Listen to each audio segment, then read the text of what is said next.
सीमा हैदर को भारत से जल्दी भगाना चाहिए, क्योंकि मुझे तो ऐसा लगता है कि ये जो पहलगाम अटैक हुआ है इसकी जासूस जो है ये सीमा हैदर ही है। भारत की सुरक्षा के लिए खतरा है, बहुत बड़ा खतरा है। इसकी मुझे इनपुट्स प्राप्त हुए थे वहां से, किसी व्यक्ति ने जो इसका खास आदमी था उसने बताया था कि वहां पर ट्रेनिंग सेंटर में ये जाती थी ट्रेनिंग के लिए। ये कहती है कि जम्मू कश्मीर से जो है मेरे लिए ड्राई फ्रूट आते हैं, ड्राई फ्रूट वो भी हमें गिफ्ट आते हैं जम्मू कश्मीर की तरफ से आते हैं। हेलो, जय श्री राम, राधे राधे, नमस्कार। कैसे हैं आप सब? आई होप आप सब अच्छे होंगे। आज मैं फिर से हाजिर हूँ एक नई वीडियो के साथ। जी हाँ, आज एक वीडियो मोमिन मलिक सर का फिर से एक आया है जिसमें कि सीमा हैदर के बारे में उन्होंने कुछ खुलासे किए हैं। जब से ये आतंकी हमला हुआ है और पाकिस्तान जाने की बात आ रही है पाकिस्तानी लोगों की हमारे देश से, तब से सीमा हैदर सोशल मीडिया से गायब है और वो कुछ वीडियो भी अपलोड नहीं कर रही है और उसके लिए बहुत बड़े तर्क सामने आ रहे हैं। तो मोमिन मलिक सर ने भी अपना एक राय रखी है जिसको कि मैं आपको इस वीडियो में सुनवाऊंगी। तो वीडियो स्टार्ट करने से पहले अगर आपको मेरा वीडियो देखने के बाद अच्छा लगे तो एक लाइक ज़रूर कीजिएगा। अगर चैनल पर नए हैं तो प्लीज़ सब्सक्राइब कीजिएगा, ज़्यादा शेयर कीजिएगा। तो फ्रेंड्स, मोमिन मलिक सर ने क्या क्या बातें कही है इस वीडियो में वो आपको इसमें सुनने को मिलेगा। वीडियो को स्किप मत कीजिएगा, तभी आपको सारी बातें समझ आएंगी। तो आइए देखते हैं मोमिन सर का ये वीडियो जिसमें वो इसके केस से रिलेटेड और यहाँ से जाने से रिलेटेड बहुत सारे ऐसे खुलासे किए हैं जो शायद आपने किसी भी वीडियो में नहीं सुना होगा। तो आइए देखते हैं वो मोमिन मलिक सर का नया वीडियो। सीमा हैदर को भारत से जल्दी भगाना चाहिए, क्योंकि मुझे तो ऐसा लगता है कि ये जो पहलगाम अटैक हुआ है इसकी जासूस जो है ये सीमा हैदर ही है। भारत की सुरक्षा के लिए खतरा है, बहुत बड़ा खतरा है। इसकी मुझे इनपुट्स प्राप्त हुए थे वहां से, किसी व्यक्ति ने जो इसका खास आदमी था उसने बताया था कि वहां पर ट्रेनिंग सेंटर में ये जाती थी ट्रेनिंग के लिए। ये कहती है कि जम्मू कश्मीर से जो है मेरे लिए ड्राई फ्रूट आते हैं, ड्राई फ्रूट वो भी हमें गिफ्ट आते हैं जम्मू कश्मीर की तरफ से आते हैं। तरीके से नोएडा में रह रही है, इस सरकार को नजर नहीं आ रहा। भक्त भाभी जी वो हराम की औलादे पैदा करके यहाँ पर मुफ्ती रोटियां तोड़ रही। सीमा हैदर कोई वीआईपी थोड़ी है। जब सीमा हैदर हिंदुस्तान आई थी तब मैंने भारत के राष्ट्रपति को, यूपी के चीफ मिनिस्टर को, सबको चिट्ठी लिखी थी। आज के दिन मैं कह सकता हूँ सीमा हैदर की कोई याचिका इस समय मौजूद नहीं है, ना हो सकती है।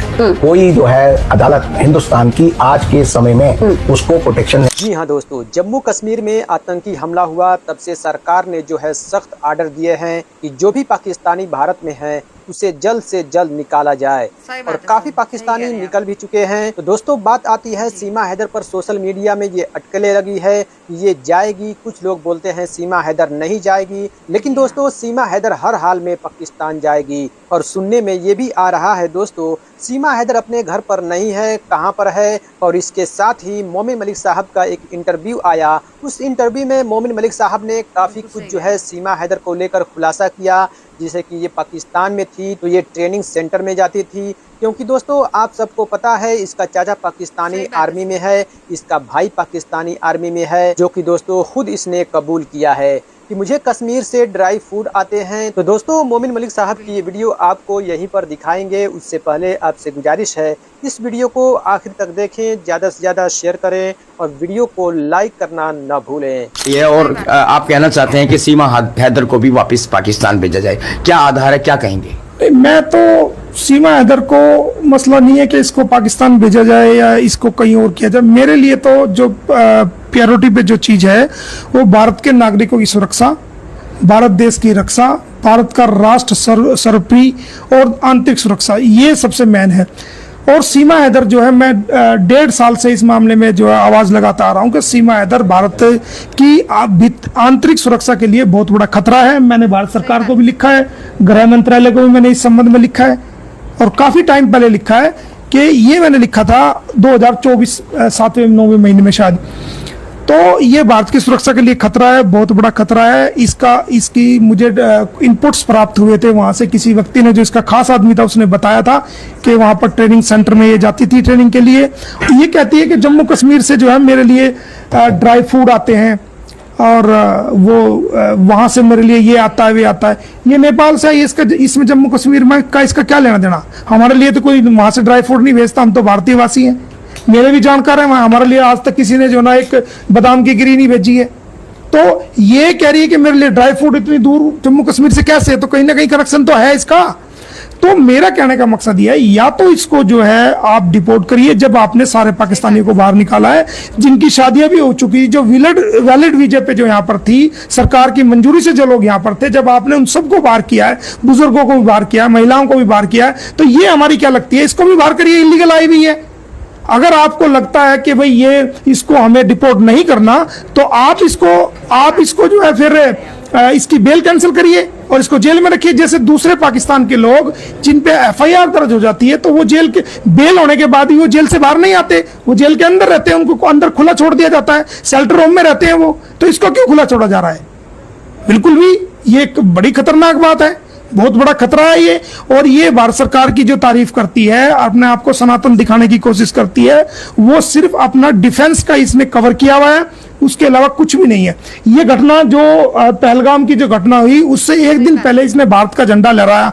तो मैं इससे पूछना चाहता हूं, हम 1 अरब 50 करोड़ के करीब जनसंख्या भारत में है, किसी ने भी भारत का झंडा नहीं लहराया उस दिन?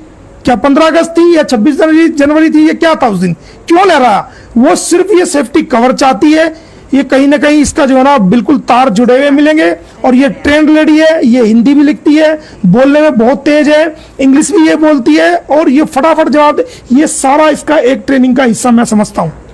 वकील साहब, क्या कहना चाहते हैं आप? जम्मू कश्मीर से कुछ ताल्लुक है इनका? बिल्कुल ताल्लुक है, ये सुनिए आप, मैं आपको एक वीडियो इसी की सुना देता हूँ। ये ड्राई फ्रूट कौन भेजता है इनके? वो ये बताएगी। भेजते हैं गिफ्ट, इनके लिए अंजीर, काजू, ड्राई फ्रूट जैसे हो गए, काजू और वो कौन सा बादाम, 3-4 अलग से ड्राई फ्रूट आते हैं, फ्रूट गिरी, वो सब इनके लिए भेजते रहते हैं। तो मतलब जी सुनिए, ये सुनिए, ये सुनिए आप। ड्राई फ्रूट जैसे हो गए, काजू और वो कौन सा बादाम, 3-4 अलग से ड्राई फ्रूट आते हैं, फ्रूट की तरफ से आते हैं। एक इसमें वीडियो को देखिए, मैं अभी एक ट्रेनिंग खुद की इसका बोलना है, जिसमें कह रही है मेरे लिए काजू बादाम जम्मू कश्मीर से आते हैं। तो कौन दे के जा रहा है इसको काजू बादाम? भाई कौन जिम्मेदार है उस बात का? कुछ खास खिलाता सचिन, डाइट में कुछ खास है? ड्राई फ्रूट वो भी हमें गिफ्ट आते हैं, जम्मू कश्मीर की तरफ से आते हैं। एक सूरी साहब है, वो भेजते हैं गिफ्ट, इनके लिए अंजीर, काजू, ड्राई फ्रूट जैसे हो गए, काजू और वो कौन सा बादाम। ये कहती है कि जम्मू कश्मीर से हमारे लिए भेजता है, तो कहीं ना कहीं तो कनेक्शन है ना इसका। इसका क्या मतलब है जम्मू कश्मीर का, जब ये नेपाल बॉर्डर से आई है?